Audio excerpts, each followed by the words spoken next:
Donald Trump इनकी हैसियत है जो नेतन्याहू के सामने कुछ बोल दे। Donald Trump is a puppet. Main control कौन करता है? नेतन्याहू। Always control finance. इन सबको देख के हमको लगता है ना आने वाले समय में पुरुष को आरक्षण देना पड़ेगा, बट उसका समाज में कोई वैल्यू नहीं देता है। सीज फायर वो किया है तो क्या मतलब हम थोड़े किए हैं? उसका रीजन समझते क्यों? इतना बड़ा दुनिया का शक्तिशाली देश है,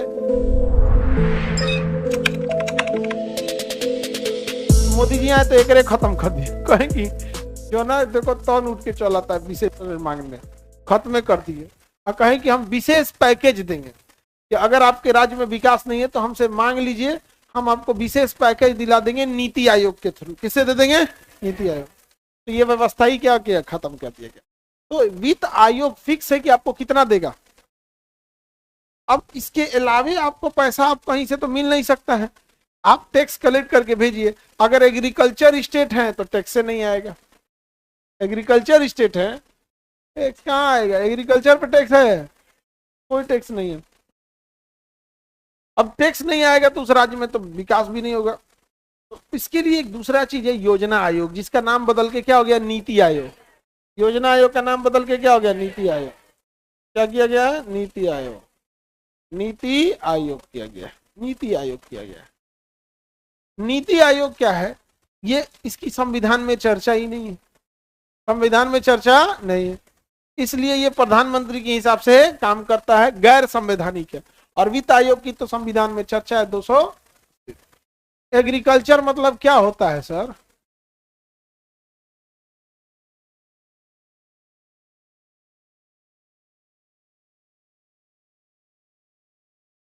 इन सबको देख के हमको लगता है ना आने वाले समय में पुरुष को आरक्षण देना पड़ेगा।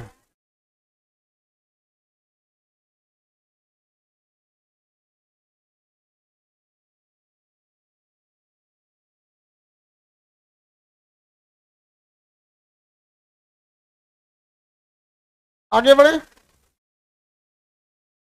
उसको बाकी सब समझा रहा है। तो खेती बाड़ी को बोला जाता है एग्रीकल्चर। खेती बाड़ी को क्या बोलता है? एग्रीकल्चर।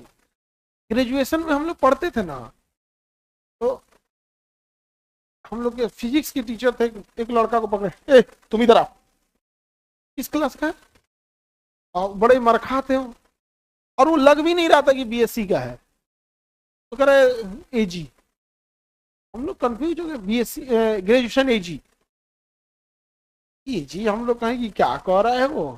हम लोग थोड़ा सा रेस्पेक्ट के मूड में आ गए कि लगता है ये हम लोग से ऊपर का चीज है। और हम लोग साइंस वाले थे, पॉइंट के चलते थे लोग कॉलेज में। नहीं, आर्ट्स वाले सबको हम लोग कचौर देते थे।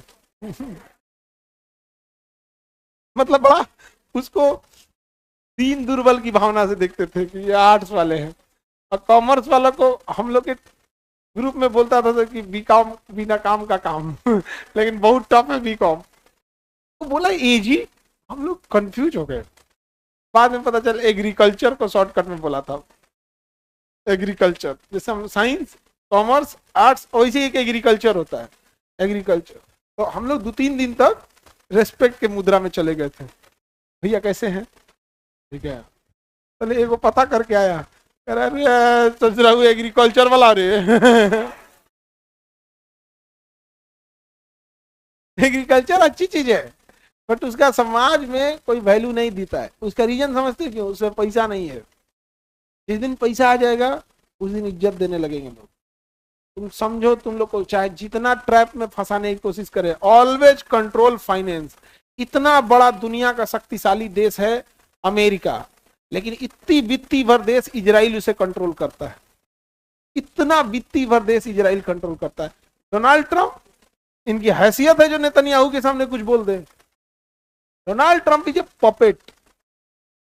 मेन कंट्रोल कौन करता है? नेतन्याहू। समझा गया?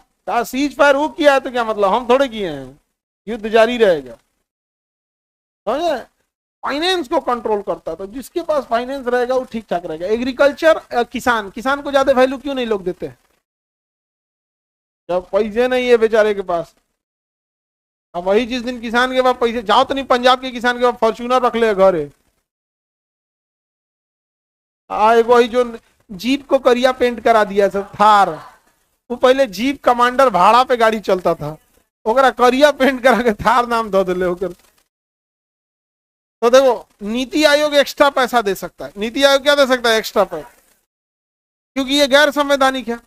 अब होता क्या है कि जिस राज्य में केंद्र की पार्टी की सरकार है उसी वही पार्टी की सरकार राज्य में भी है, यानी दोनों जगह सेम पार्टी रूल कर रही है, तो होगा क्या कि 41% तो सबको मिलेगा, और अगर उसी स्टेट में उसी रूलिंग पार्टी है तो कुछ एक्स्ट्रा काम किसे करा देगा, नीति आयोग। एक्स्ट्रा पैसा किसे दिला देगा, नीति आयोग।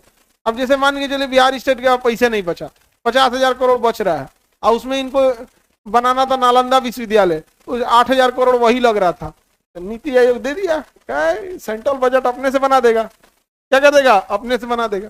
अब सड़क बनाना है, सपोज कीजिए कि कोई स्टेट, जैसे अपना ही स्टेट ले लेते हैं, अब इस स्टेट के पास सड़क बनाने के लिए ये बक्सर जिला है और ये भागलपुर जिला है, ठीक है, तो इनको सड़क बनाना था, तो ये आ गए इसमें, अब बातचीत करके सेंट्रल गवर्नमेंट कर दी कि हम एक ठो एक्सप्रेस वे बनाएंगे, लो एक्सप्रेस वे अभी सेंट्रल का पास हो जाएगा। तो जब मिली जुली सरकार दोनों रहती है ना, तो नीति आयोग से आप ज्यादा पैसा ला सकते हैं।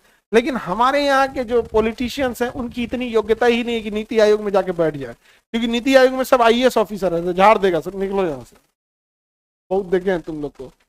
आईएएस ऑफिसर जो सेक्रेटरी लेवल चले जाते हैं उनसे सब डरते हैं सर, रीजन दिन भर में इतना फाइल साइन कराने के लिए लाते हैं सर, वहीं में एगो 2 लाइन घुसा देगा, लो साइन करिए, यहाँ पे साइन कर देगा, 15 करोड़ का ठेका किसी और को चल गया, साइन तो कर दिए। अब वही आईएएस क्या करेगा पता है, विपक्ष को कर देगा फाइल नंबर इतना पे जो 15 करोड़ का ठेका है ना वो इलीगल है, उठाएगा वो इलीगल, केस कर देगा हाई कोर्ट में, चल गए मुख्यमंत्री घर, समझ आ रहा है।